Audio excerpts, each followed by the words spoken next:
I love online leads. That's half my business. But what you're saying is if it doesn't meet certain criteria, it doesn't even really work at all. Every time you had an objection for me, I asked you a direct question to better understand the root of your objection. Yeah, and it's really about asking effective questions that kind of move that relationship forward. No ad I've ever run generated that many responses. That one text that goes out filters out more of the people that we don't even want to be calling in the first place. Like, it's not that the leads are shit, it's that your follow-up is shit. That's where I think agents are getting lost. Welcome to The Leads Are Shit. This is myself, Taylor Hack. I am here from Edmonton, Alberta. I'm a real estate agent here with a real estate team. And today I also have Anthony Brown. Anthony, you're out in Halifax, Nova Scotia. Yep. And I still remember the first time I saw you. The first time I actually saw you and then was introduced to you, you were actually a speaker at an event that I was attending. I think it was maybe in Toronto. Richard Robbins, the one downtown. Yeah, and it was such a cool experience. And I still remember talking to you and also how much you were talking to the community around you. It's good to have you today. Thanks, man. I appreciate being here. I'm happy to be here. Yeah, Andrew is normally here. So Andrew Foliato, founder of Just Sell Homes, the marketing company, but also owner of Real Estate Magazine. And him and I often talk a lot about the edge of marketing and sales. And that's where the title of our podcast comes from, because a lot of people feel as though when their marketing isn't aligned, or when maybe their sales isn't aligned with their marketing, that they end up with that complaint, that the leads aren't good, that this isn't going well. You've had a fairly long career. Like, how long have you been in real estate? I started selling real estate in 2010, early 2010. Okay, so early 2010. That kind of makes me sound old, though. I don't like that. Yeah, but when you take a look at that much experience, you've had to have tried a lot of things. I've tried a few things. Yeah, so during your kind of experience, like, how would you describe your marketing now? More efficient. I would say I emphasize efficiency. I emphasize productivity. I like to see a tangible return on every dollar I spend. I like to be able to qualify and quantify my results. I used to do a lot of everything. I loved hearing myself on the radio. I loved seeing myself everywhere. Advertising was almost more of like an ego-driven thing. And now it's more about kind of measuring the tangible results. That's somewhere that so many people get caught up. What do you look back on? Because you said you did some radio and some other things. What do you look back on and say, like, I had real trouble drawing, like, kind of the line between what I was doing and the result I was getting? I think probably how I originally did geographical farming was a pretty big shotgun approach. A lot of money, a lot of paper, a lot of postcards, not a lot of call to action, not a lot of, well, I mean, QR codes weren't really a thing back then, but there wasn't a lot of that side of it. Versus now, when we send out print marketing or we send out print media, it's all about a call to action. Scan this QR code to get an updated market report on what your home is worth in the current market. Scan this QR code to see what homes are for sale around you. It's a lot of that stuff. And I think a lot of what I did before was kind of more of wishing, hoping that someone was going to call. So that's really interesting because a lot of people can't see that from the outside. When they look at a postcard, they're like, oh, okay, so I kind of get it. The realtor's marketing themselves because there's a big picture of the agent and a number of small pictures of houses or a map or something like that. And they think that that's all it is. But what you're saying is if it doesn't meet certain criteria, it doesn't even really work at all. Yeah, there really has to be some form of call to action. Click here to do this, subscribe to this link to see market updates on our YouTube channel, something where it's prompting them to take some kind of action. And then there has to be some way of tracking the success of that. Interesting. And I know that when I take a look at calls to action, I always find the ones that are like most fitting either at the moment or what's going on in the world around us, they seem to function better. Like a general call to action is better than nothing, Yeah. but a specific call to action can kind of be interesting. Do you do anything this time of year to call to people that are considering next year? Not, I mean, I'm big on the January touch points. Like I find the January conversation super easy. Hey, how are your holidays? It's Anthony here with Royal LePage, just checking in. Now that we're here in New Year, interest rates are down again a little bit. What questions do you have about the real estate market coming into 2025? I love that conversation. I find coming in to December, you're typically not going to get, people are usually really busy. People Mm. are usually, they're caught up on getting ready for the holidays, caught up on getting ready for Christmas. I find that the January conversations are a bit of an easier touch point than the December conversations. One touch point that I'm having a lot of success with right now is really just every time the interest rate drop. We're doing a call to action like, what questions do you have about the market now that interest rates have gone down another 50 basis points? That's an easy one. If we're calling our online leads, because the leads aren't shit. I love online leads. That's half my business. But a really easy touch point is you're touching base with online leads you haven't talked to in a little bit. Hey, it's Anthony calling. A lot of people in my network right now have questions on what the real estate market's doing now that interest rates have come down again. What questions do you have about the market coming into late fall, early winter that we can help you out with? And so, with this being half of your business, obviously these are valuable conversations. And this is part of what you were talking about with efficiency. Yeah. Is there's like a work rate in order to extract the value out here. And if you don't spend your time understanding things like calls to action that essentially get you online leads, so those people that scan those QR codes are coming into your process, right? Yeah, and it's really about asking effective questions that kind of move that relationship forward, even if it's just a half a step forward. Like everything that progresses that relationship with that online lead, every item of value you bring to them, that pushes the relationship forward a little bit more. So you don't ever want to have a conversation with an online lead where the relationship just stays in the same point. The hey, any questions about the market? I see you're looking at properties on our website. No, we're just looking. Okay, it would be all right with you to follow up in the spring, check and see if you have any questions then. That serves very little purpose. That's a customer service call, not a sales call. So, is that what you're trying to encourage? No, that's what we're trying to avoid. So, take me the other direction. Okay. Can I role play with you? Absolutely. Perfect. Hey Taylor, it's Anthony calling. How you doing today? I'm doing good. What's shaking, Anthony? Good man, not too much, buddy. Not too much. It's been a while since we chatted, and I know that interest rates have come down a few times since then. I see you're still looking at properties online. Do you have any questions about the available inventory on the market right now? Well, do you have anything I can't see? Because there doesn't seem to be enough. Yeah, I mean, we are certainly stepping up in inventory. So we have about double the listings that we had this time last year. And I do think coming into the winter months, typically you'll see late December, January, February, and into early March, there's going to be a bit more on the market. When do you think you're going to be looking to make your move?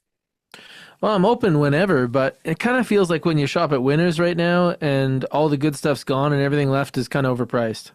Yeah, and just like winters, the real estate market's very hit or miss. You get it on the right day, you get the right property, and away we go. Is there anything in particular that you're looking for in a property when the time does come? Yeah, we're just looking for something that's family size, that's got a good yard and a garage. Okay, you say family size. Do you have kids, Taylor? Yeah, a couple of girls. Oh, a couple girls, fantastic. I have two boys myself. How do you like being a dad? It's equally awesome and awful. I hear you, man. I can appreciate that. So let me ask you, Taylor, if I found a property that fit your family's needs in the right location, what would stop you from buying it tomorrow? I imagine that we'd have to coordinate a few things with maybe our own house as well. Okay, where do you guys live at now? We're just over there in Chadwick. In Chadwick. That's fantastic. Now, Taylor, a lot of my clients, they see a good value in me popping into their property to giving them a market evaluation for what their current home is worth before they start shopping actively for their new home. that kind of sees where their position is going to be in the market, what they maybe can afford, maybe what they want different from their current home. When would be a good time for me to pop by and see your current house, Taylor? We could definitely take a look at that, but I'm thinking that that would be more important once we find the place we want to buy. Absolutely, and certainly we'll be looking. Would it make sense though if you knew what you were going to get for your current house before you started shopping for your new house? Do you see value in that? Well, I do get a tax assessment. Yeah, so market value is a little bit different. So there's typically three values for your property. There's your assessment, appraisal value, and market value. Typically, market value is going to be a bit different. It's what a knowledgeable buyer, knowledgeable seller would agree to purchase a property for. And that's really what I can help you out with. Do you have 40 minutes next Monday or Tuesday that I could pop by and see your place? Wait a second. You said that there's three prices. So you mentioned that there's market value, which is what a buyer would pay. But isn't that the same as an appraisal? No, appraisal is a little bit different. Appraisal is kind of based on what else is in the area. They use pretty specific geographical parameters. That's more of what a bank looks for if you're refinancing a property or if you're purchasing a property for a loan. It tends to be a bit more conservative than what the market value is going to be. Hmm. Well, I'm not sure about having you buy. Maybe you could tell me a little bit more about why I would like. I'm nervous about choosing an agent because the last guy that we had wasn't so good. And I've had a couple of friends recently, and some of them have had bad experiences, but one of them has had a pretty good experience. And I think I might go and talk to their agent. Is there anything you can tell me about why I would work with you? Absolutely, very happy to. And one thing that's really good is you do want to chat with a couple of different agents because not every client is going to be the right fit for every agent, and not every agent is going to be the right fit for every client. So, what is it about picking the right agent that's important to you? I want to make sure that I have somebody that's not just like a friendly clerk, I guess. Absolutely, I can appreciate that, Taylor. One thing you'll see that's different with us, we have our own in-house media team. So we're doing a lot of video work, we're doing a lot of 3D tours. We want to make your property really stand out online because the more people that see it online, the more people are going to want to come see it. The more people we get in your door, the more offers we get, the more offers we get, the more money you make off the sale of your house. Does that make sense? Yeah, but like everybody can put me on realtor.ca. Yeah, but not everyone can make your house stand out on realtor.ca like we can. And some of the social media advertising that we do through our third party providers will really make your property jump off the page with prospective buyers. And again, this is all stuff. I have a presentation that I can show you. I can even email you some information on other listings that we've done in your area. So you can kind of see those 3D tours, see some of that video work that we do that really makes your property jump off the page to get you top dollar. Okay, yeah. All right, let's set that up. Perfect. So I'm gonna be in your area again, like I said, Monday and Tuesday, meeting other clients. So we could do Monday later in the afternoon or Tuesday earlier in the day. Which of those is better for you? I like the two options. The all right, let's hold that. Thanks, Anthony. I want to unpack some of the things that you had done there. So one, I can definitely see both your training and your practice in your call. Like anytime I introduced an objection, you had now how would you describe the method you used? So Because every time you had an objection for me, I asked you a direct question to better understand the root of your objection. Because typically, when you get an objection from someone as an online lead or a client or anyone you're talking to, kind of the face of the objection that they present to you isn't always the root of the objection in their mind. So when you said that, you had a bad experience with an agent, one of your friends had a good experience, that's why I asked you, what is it about working with a realtor that worries you? Like, what do you want out of a realtor? And then we got to, I don't want someone that can just put it on realtor.ca. And I was able to overcome that objection by asking you a direct question to get a little bit deeper. mm. And so that was something that I saw as basically part of your strategy is no matter what I would tell you, you would basically make a combination of the same movement. Try to, yeah. Yep, because that was holding to your form, and it did help the other person make more of a concise movement. I tried to show some examples where they would go a way that wasn't the path that you had chose, and you also handled those well. Some people call it ARPing, where they acknowledge, like you were using a question to acknowledge my actual issue. Yeah. And then you would respond to that and then pivot to the next thing. Am I right? Yeah, trying to just always maintain forward progress. We're trying to keep that conversation moving forward. Yeah. And you're never trying to score touchdowns. You're always trying to score first downs. Yeah, a couple yards here, a couple yards there. That's all you need. Yep. And then I could also see where even in the end, you were offering two options. I like how you led me in, talking to me about how you were going to be in the area anyway. Like anything about talking about how someone is credible nearby is a big value. And then I imagine that it also fits your schedule and allows you to be more efficient when you give me two options to choose from so you can stack your appointments and make sure that you're working within your schedule. Yeah, and did you know? So that was my second attempt to do my two options. But Yes. you dodged my first one like a pro. I tried to be a good partner where I also am clueless, and that's why I ask about appraisals and things like that. Yep. So that's something that's really interesting, and also to hear where you're at right now, which is that your market, it sounds like your market is gaining inventory, Yep. and that web leads are allowing you to talk to people that wouldn't show up at places like open houses because in a market that is more buyer centric, you have to hunt down the people that are ready to action. Yeah, and it's tricky. Like again, here, we're still a pretty solid sellers market. So we're about 2.5 months inventory. We're seeing a bit more on the market, but there's still a ton of demand on the buy side. The tricky thing with our market, like open houses, 84% of buyers in Nova Scotia, so that in the province that I work in, are already represented by an agent before they go look at their first house. So like Mm-hmm. a lot of people are already working with an agent before they go to that open house.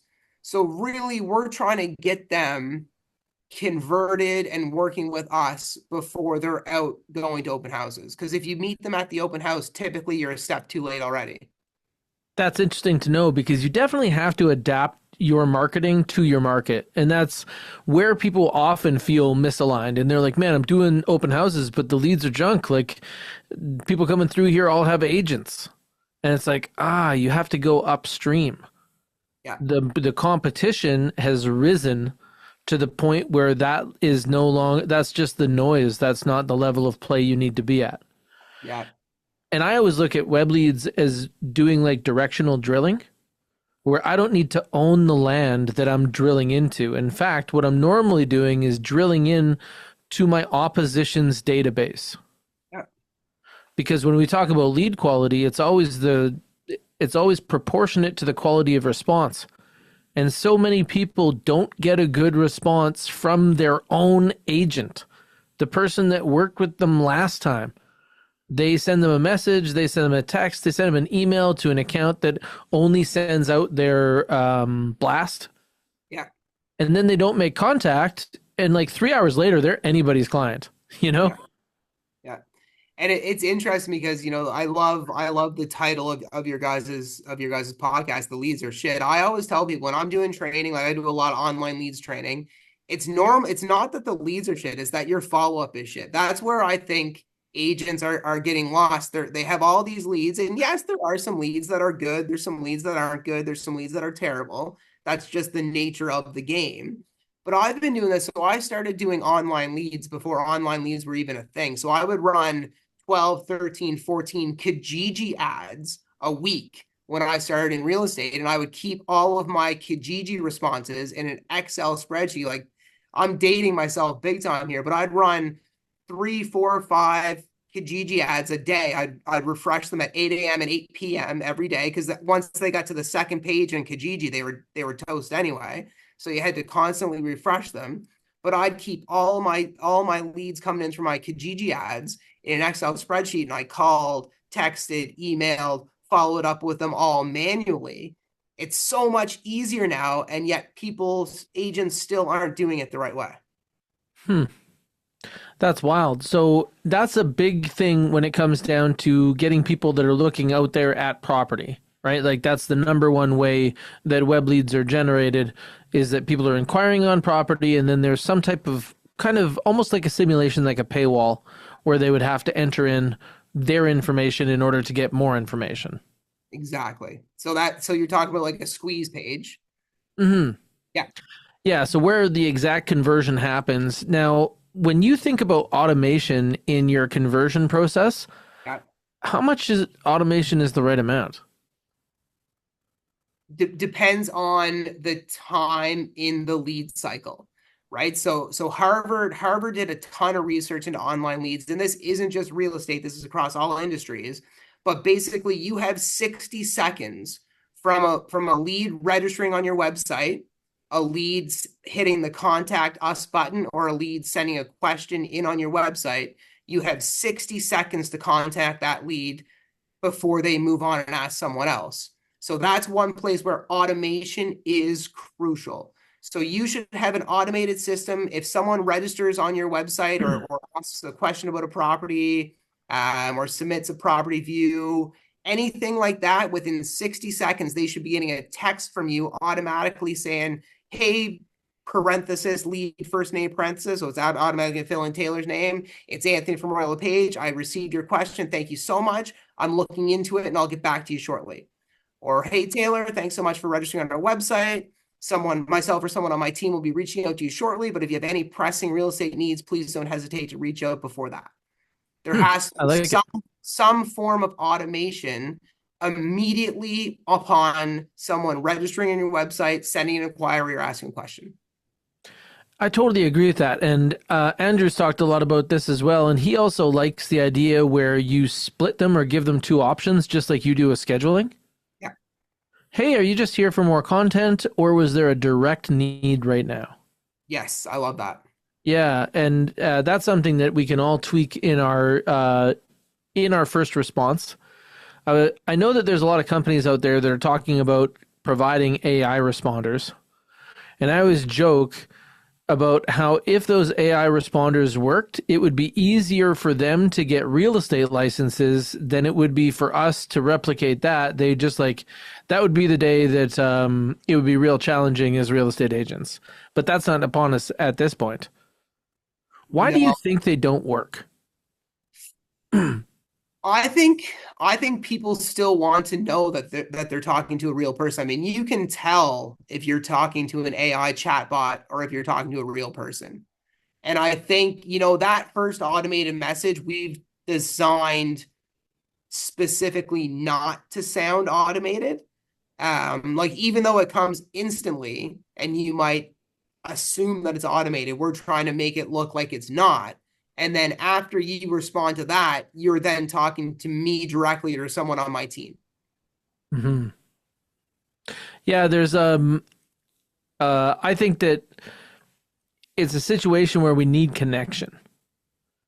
You know, computers are really good at being now, but they're not very good at being awesome how we recognize it. And getting information from the internet isn't the same as getting information from someone you like.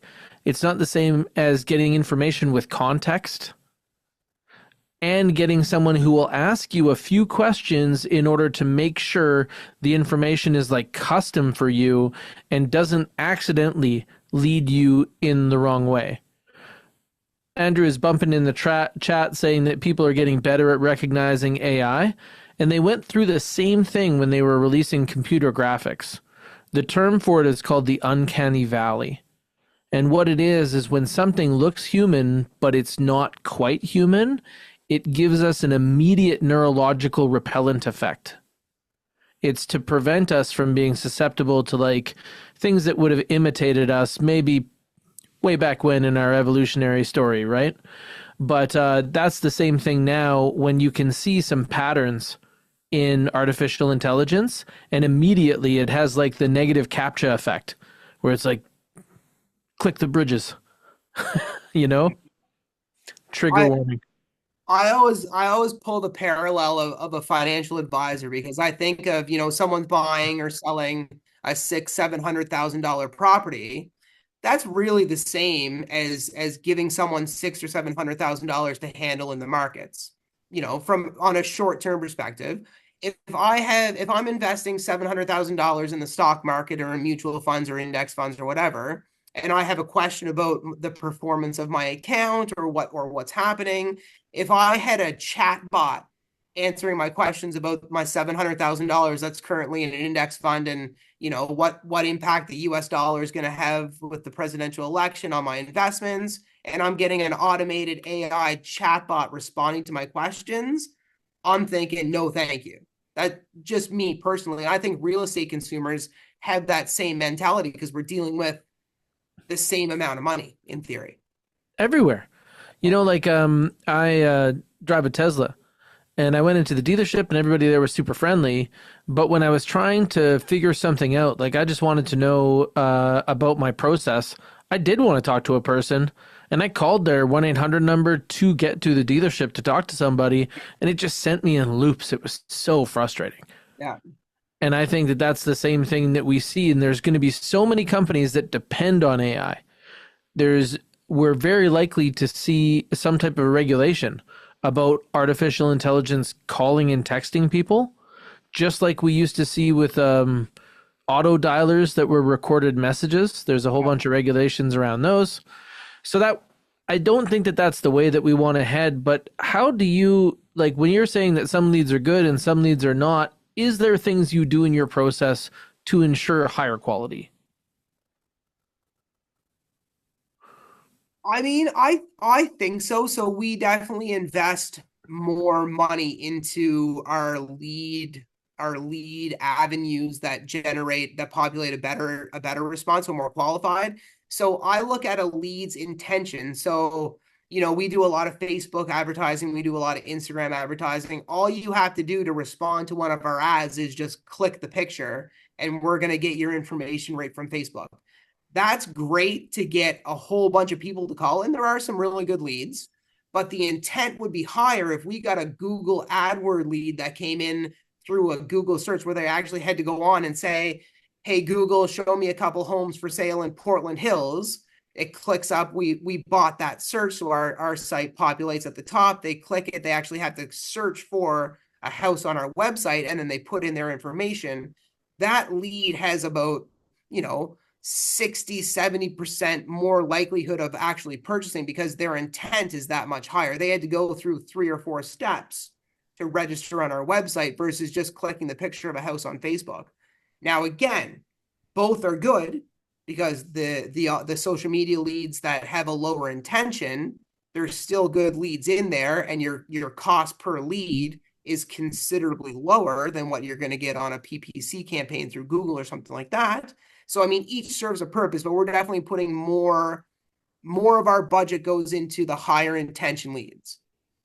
So over time, when you talk about your evolution and your efficiency, originally it would have just been exciting to see more.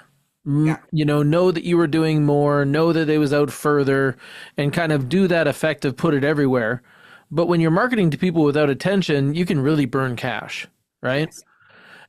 And then you have to maintain relationships with all of those leads to keep yourself from being disrupted from wherever you find them all the way to the finish line. And that could mean if you're targeting people that don't have intention, that you just signed up for a race that's 5 to 10 years. And And it's go ahead. and you'll definitely run out of money before you actually build a database that functions properly and has an entire population in it that works like a factory and brings people out at the time that they're buying. Yeah, money and time. So the other caveat that is time, right? And I'll tell you. So I spoke quickly about how I used to run my Kijiji ads. So I used to run an ad called Flips, Foreclosures, and Distressed Properties. That was the headline of the Kijiji ad, and it was, hey, looking for bank foreclosures, distressed properties, estate sales. Click here for a list of properties.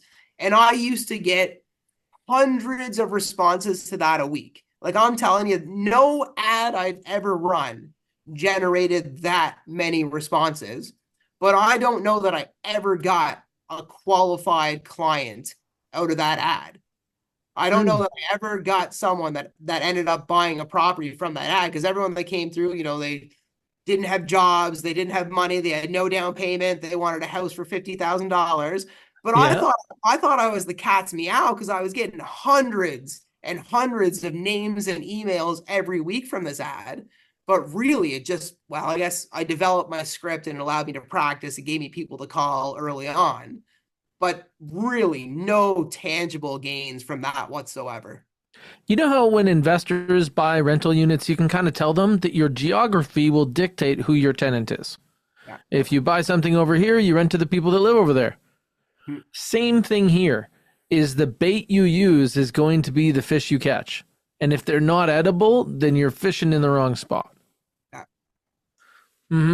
I've definitely been in that same situation as well. We used to actually pay somebody to sit in court. And then when the foreclosures were read out, we would be the first people to get them to try to meet with the owners to sell them before the banks showed up. Right? Like How, some of the how, stuff I've tried is wild. how many deals did you get out of that? One. Okay. And I have to say it was one that when you get done, you're like, I need a shower and I'm never Yeah. doing this again. Yeah. Yeah. Mhm. It's funny now, like when we run like a lot of just boosting our listings. So we're doing social media boosts with our current listings, just generating leads. Higher end homes, higher end detached homes that you don't put the price on are typically what we're getting the best responses to. So, bigger 2 stories with an attached garage or built-in garage. And if you don't put the price, those are typically our best performers. Interesting. So, because they're basically filtering for people that likely already own real estate and are looking to upgrade. Yeah. And I think we're still capturing a bit of that, the low hanging fruit where we don't put the price. So we're still getting all the people that are clicking on the ad just to get the price or just to see more pictures. You're kind of getting you're hitting all the boxes. Totally. I get Yeah. it. Where you see some people that are like, oh, that looks exactly what we've been shopping for. You get some other people that have their fingers crossed. They're like, I hope this isn't $1 million. Yeah. But then You know, you still get that higher end segment of the market that probably knows that it's over 800,000 and are clicking the ad anyway. and you were saying calls to action are so important. What's your call to action on this? Like, so like the ad itself or the first message that we send out. Well, you're sending out images of a property that doesn't have a price or whatnot. So what would they click on? Like learn more? Yeah, so it just says click here for more details. Mm-hmm. Yeah, so we're basically it's clickbait in its purest form. Totally. But Yeah, we wouldn't do this if it didn't work. exactly. Yeah, that's pretty interesting. Is there anything else that you feel as though you filtered well for? Yeah, really like that first text message that we send out, Which that one's that? so it says if if I had my other computer, I'd share my screen and show it to you. It says I'll tell you because I don't want to mess it up. Oh, that's Because fair. Lord knows I spend a lot of time asking Chat GPT what to put. That's an amazing thing. Like, so all of our pre-done templates for emails and text now are all done on Chat GPT, and then we edit them. So like I will just say, hey, Chat GPT, I'm a real estate agent. Compose a text message for me to go out to new leads as soon as they register on my website, letting them know that we'll be in touch with them shortly. And Mhm. Chat GPT will spit out the exact text message that you should be sending people, and you edit a little bit and away you go. Yeah, actually, I'm in this place where I'm making these custom GPTs. Yeah, And just like with these calls to action, the more information you give it, the more effective it can be. So I have these exactly. paragraphs that are written by AI for AI called context paragraphs that Right? tell summaries of me, my voice tone, information about our ideal client and our company profile. And then I can also program it to kind of have like some type of its own personality. Like I'm not Yeah. sure if you ever seen that show Suits. Oh yeah, I love Suits. Well, Harvey Specter is one of my idols. I asked my custom GPT that acts as an executive assistant to me to basically make a persona from Donna. Amazing. So I chat with it every morning while I'm getting my day set up. I also collaborate on like, hey, write this email to this client or this builder. I need these points in here. And then when it comes back to me, the part that you were describing, I call being a human in the loop. Yeah, And then it comes back to me and I have to do those editing. Sometimes I add like one little personal effect in there or change the way something is said. But that is so much of the heavy lifting of the communication that we do. yeah. The other custom GPTs I've built is a cold call companion that people can train with to get better at cold calls. Okay. And I made one that does that helps people know why to call. So reasons to call, you just put in a little bit of information about like whatever you see in your profile, and it will give you like a list of reasons to call them. Call them. Yeah, that's super cool. Yeah, I bet you like as we go further in AI, you have such an inquisitive mind and the way you think is really interesting. So your combination with these tools, it's just amazing, man. I feel like Iron Man. Yeah, that's awesome. So I got the text that says, "Hi, first name. This is Anthony from Royal LePage. Thanks for registering on our site. I'm here to help you with any questions you might have about buying, selling a home. Feel free to reply anytime, and I'll be happy to assist. Looking forward to helping you in the future." And then there's like a little house emoji. Cool. Yeah. So you have one that's just set up ready to go. Yeah. And what we get with that, I'm telling you, like without even like I love calling. That's the bread and butter of my business. I love calling leads. I call 500, dial 500 numbers a week unequivocally, 52 weeks of the year. I love it.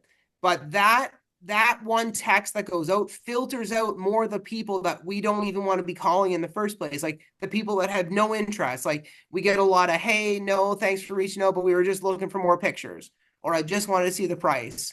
Or I don't like real estate agents, piss off. Whatever it is, that makes our life so much easier because we now know that we can just mark them as a prospect and we don't have to waste our time following up with them for them not to answer 12 times. By the way, you always dial, if you have a lead, you always call them 12 times. On average, it takes 6 dials to reach the average online real estate consumer in Canada. You got to be Mhm. calling 12 times. And you have to remember that you're in a race. You're in a race with other agents. So when you're calling that 12 times, like what's your life cycle on that? Like we are shooting for 7 attempts in the first 24 hours. Yeah, I try for 4. Like if I can get 4 attempts in the first 24 hours, I think I'm doing well. I want to try to get 6 in the same week, and I want to try to get 12 within 2 weeks. And different times of the day, different days of the week, at least once in the evening and at least once on the weekend. Yep, cover all your bases. Yeah, it's hard to see this until you've done as much as like you've done.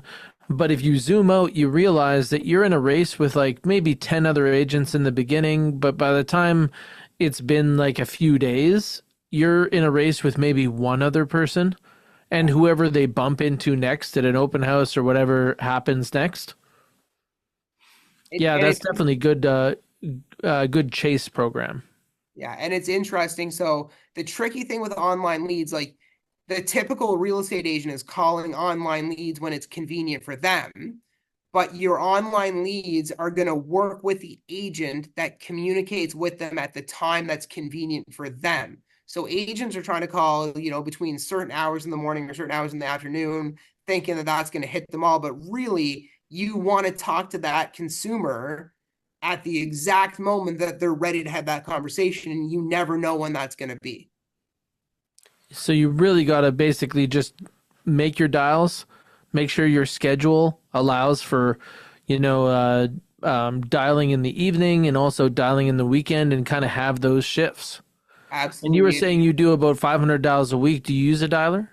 I don't, never have. I just love physically calling people. It just, I don't know. I grew up like cold calling out of the phone book, calling Kijiji leads. There's just something about it that gets me fired up. That's awesome. Yeah. And I think there's a lot of people that don't understand that at all. They would just hear what you said there and been like, man, must be nice. It must be nice to just like doing it. But maybe I might hear behind that. And that's like thinking that Michael Phelps just likes to swim.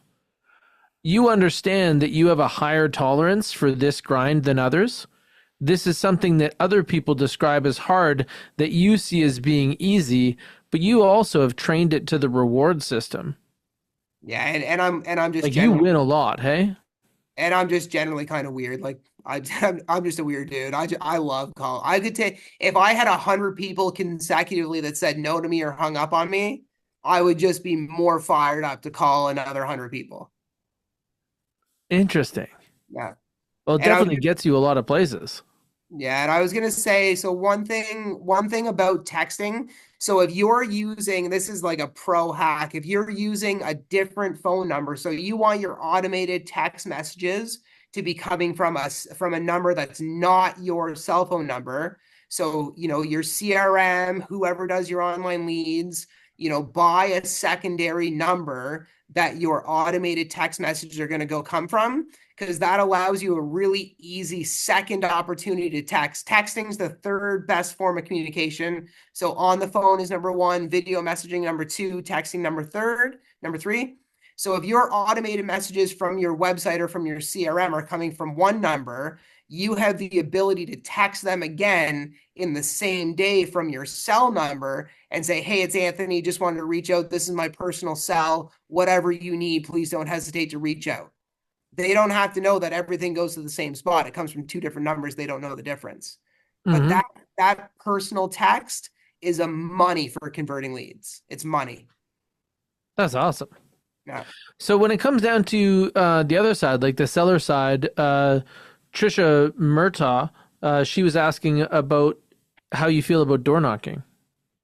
I like door knocking. I mean, I like being outside. I like people. I like door knocking. The tricky thing that I always have with door knocking in my how my mind works is it's not lead generation in its purest form.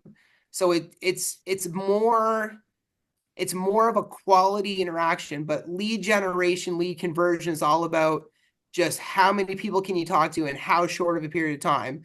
So if I'm knocking doors, the time it takes me to walk from civic number 43 to civic number 45, I could dial five numbers with online leads in the same time it takes me to walk between the houses.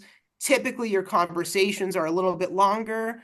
I would rather convert an online lead on the phone and then, as part of my follow up conversation, if I know their address, maybe knock on their door and drop off a mailer by hand later on in the relationship. It's more of a follow up tactic than an actual lead generation in my mind. And is it something that you do as part of circle prospecting? I will, like, if we get a new listing and it's right in my farm area or it's a hot market, I'll try to knock a few doors, or someone on my team will knock a few doors. But again, I would just as soon send out a couple really targeted social media ads to that area. I would do a mailer with a couple QR or a couple mailers with a QR code, and then maybe door knock down the road. When you talk about your farm network, how many neighborhoods is in your geographic area? So it's 3,700 homes, and it's large, but it's where I live. It's there's all the kids there go to the same school. I've coached most of them in soccer or football. Like it's kind of a farm area, but also an extended center of influence.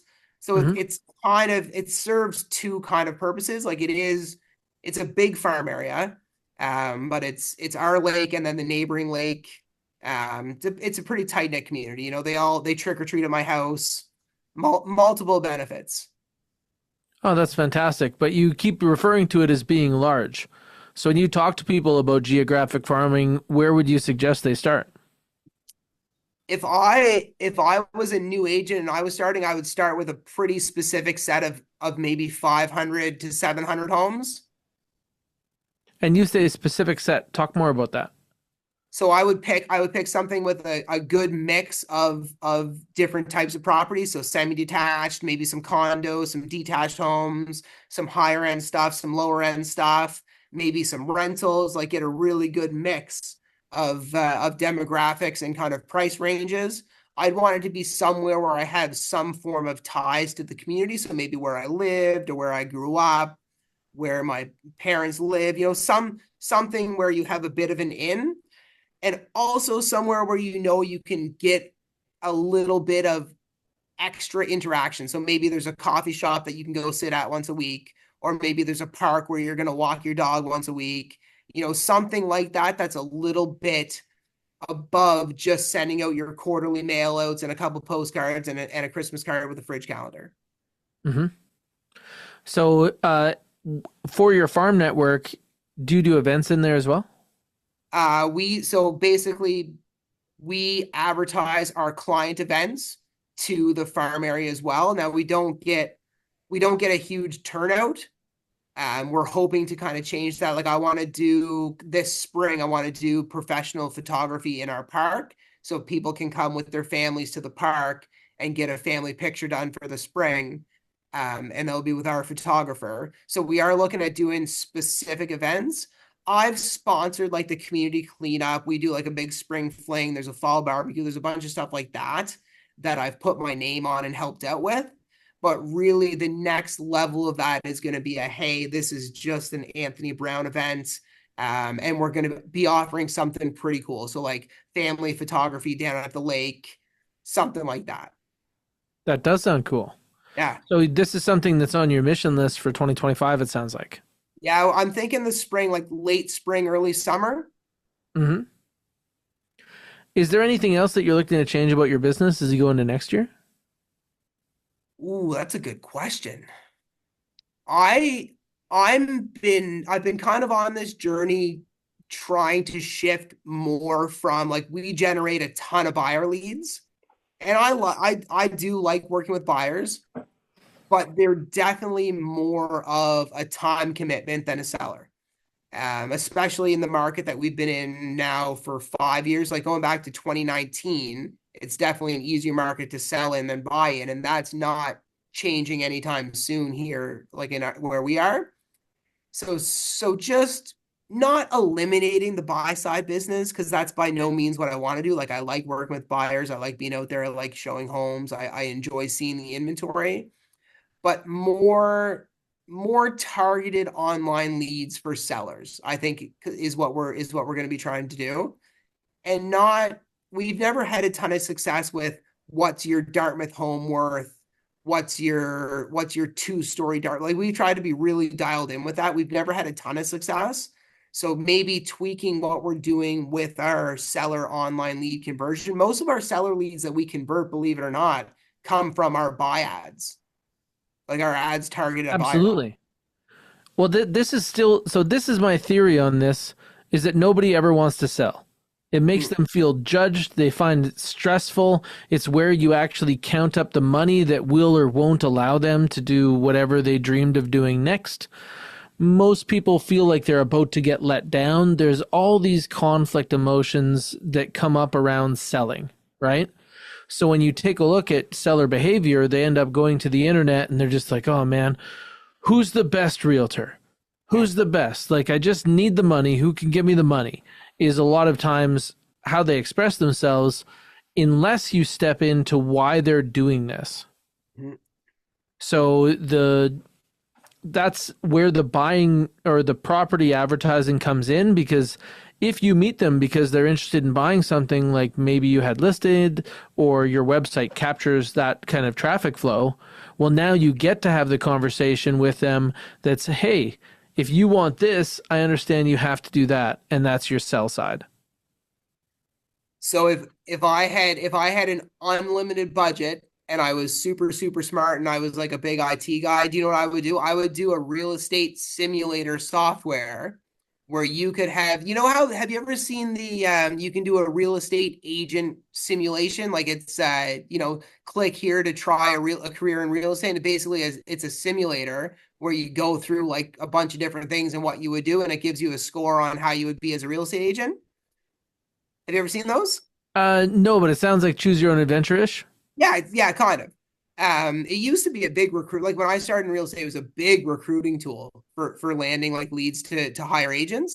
I Yep. think it would be so cool if you had like a real estate simulation where you could simulate being a seller, selling your house and see how much money you'd get at the end of the day. So like, you hire a stager or you don't hire a stager. You do Mm. professional photography or take the picture yourself. I think the leads that you would get off something like that would pay for that 10 times over. I wonder if that would be good social media marketing even now to accentuate some of the things that you're drawing to. Is like using AI, you can start to produce things like pictures.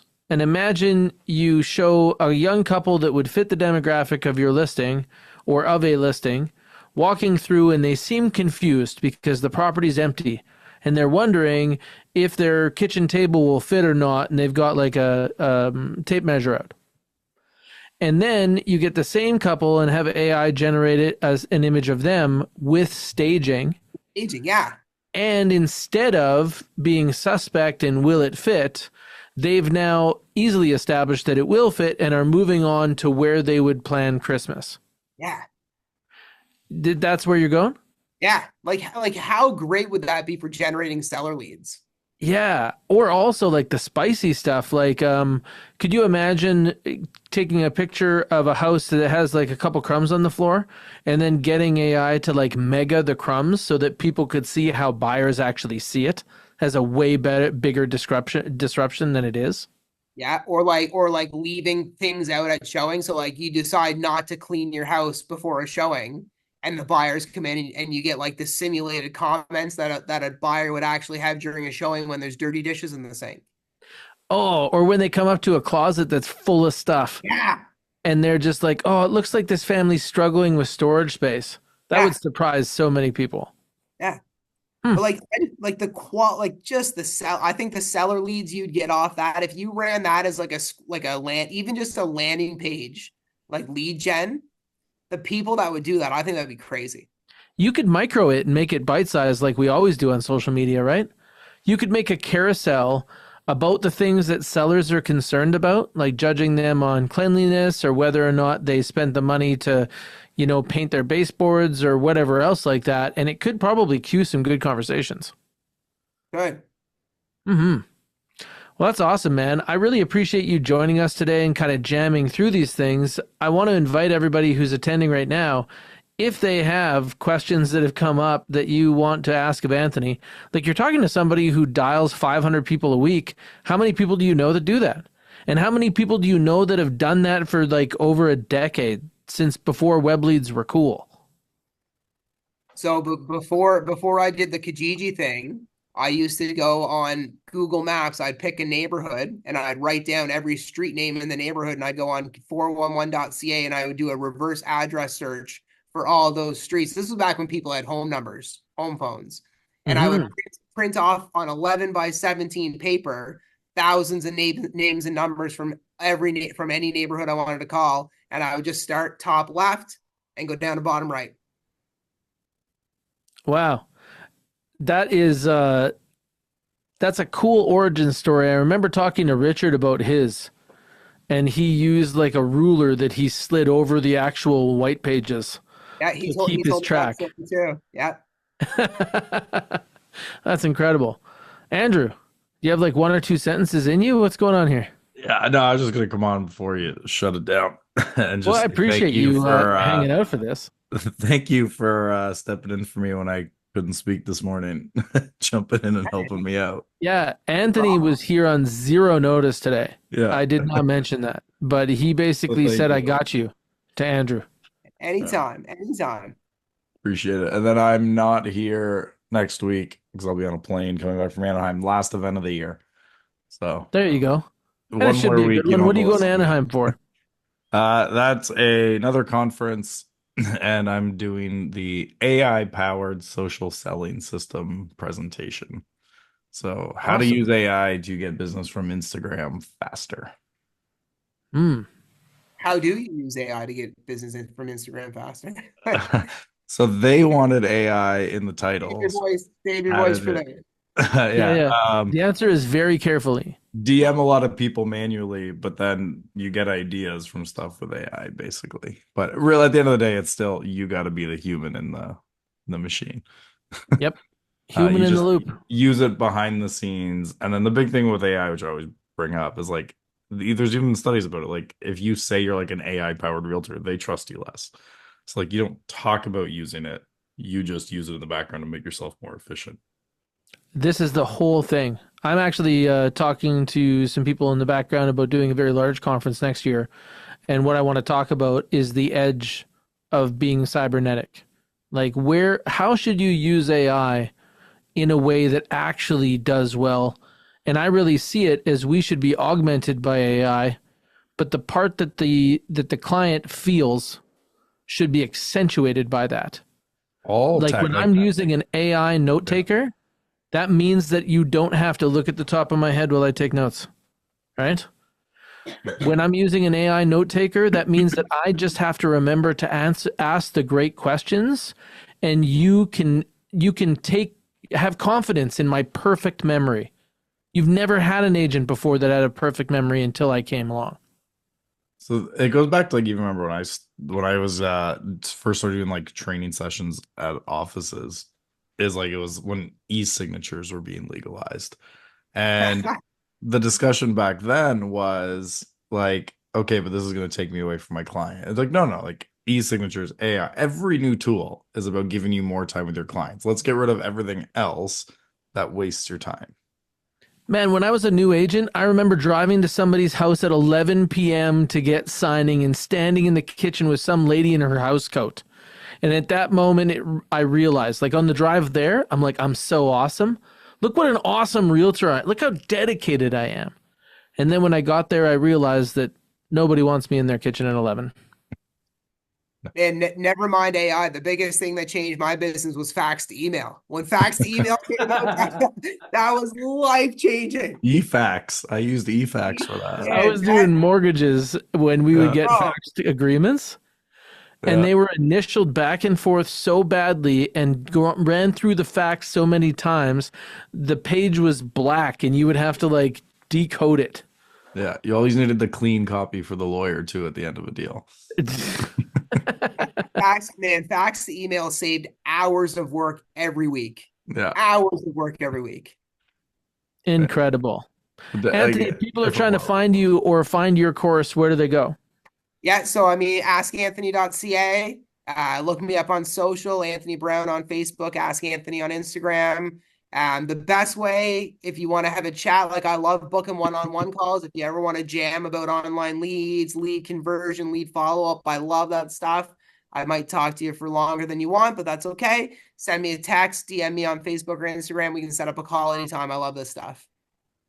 And he's an incredible instructor. I got to say that there's parts of my business that definitely come from me meeting Anthony Brown like a decade ago. So I back when fax changed to email, maybe. But I really appreciate you coming on short notice today. Andrew, I appreciate you showing up for a cameo. It's rough on days like this where your voice is rough. And I invite everybody to come back next week where we will have a mystery guest. But I will be back here. Possibly it will be me and my other personality. We'll keep you posted. My name is Taylor Hack. I'm a real estate team leader in Edmonton, Alberta. I am here each week, normally, with Andrew Foliato. He's the founder of Just Sell Homes, a company that helps you just sell homes, as well as the head, the El Capitan of Real Estate Magazine. Thanks for coming out. Appreciate it. Thanks for joining us.